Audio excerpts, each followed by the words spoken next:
Now, tip number 2. That week has to show up on your calendar. So as you start looking at your priorities for the week, both personally and professionally, you have to look at your calendar and say, are those priorities finding spots on my calendar? One of the things I have been accused of for quite a while is I have been told I have an intimidating calendar, and I have it for a reason. Number one, I don't want to make it easy for you to schedule your time, your priorities into my calendar.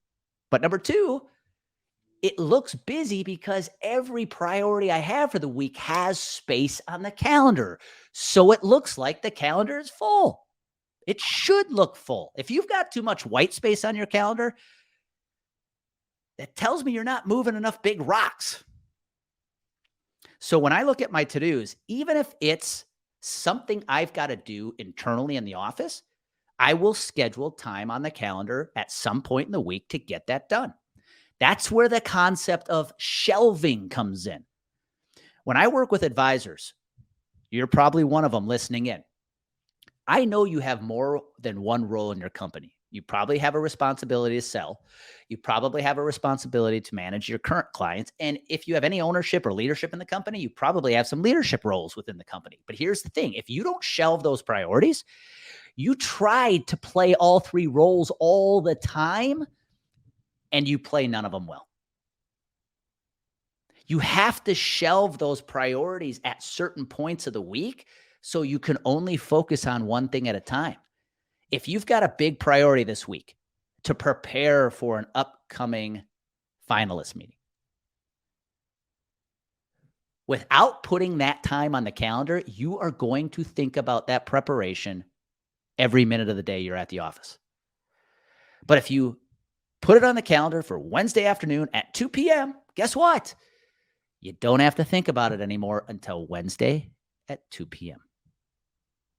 So the second tip to being highly effective with your time management is to make sure your priorities are actually on the calendar. The good news is if one of your priorities is a big finalist meeting, there's a good chance it's already on your calendar. Great. Check the box. But how many of your other priorities, those things you need to do to work on the business, actually show up on your calendar? And a little side tip to that, I color code everything.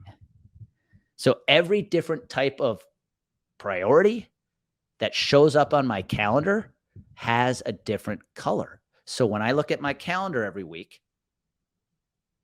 I know exactly what everything is based on their color.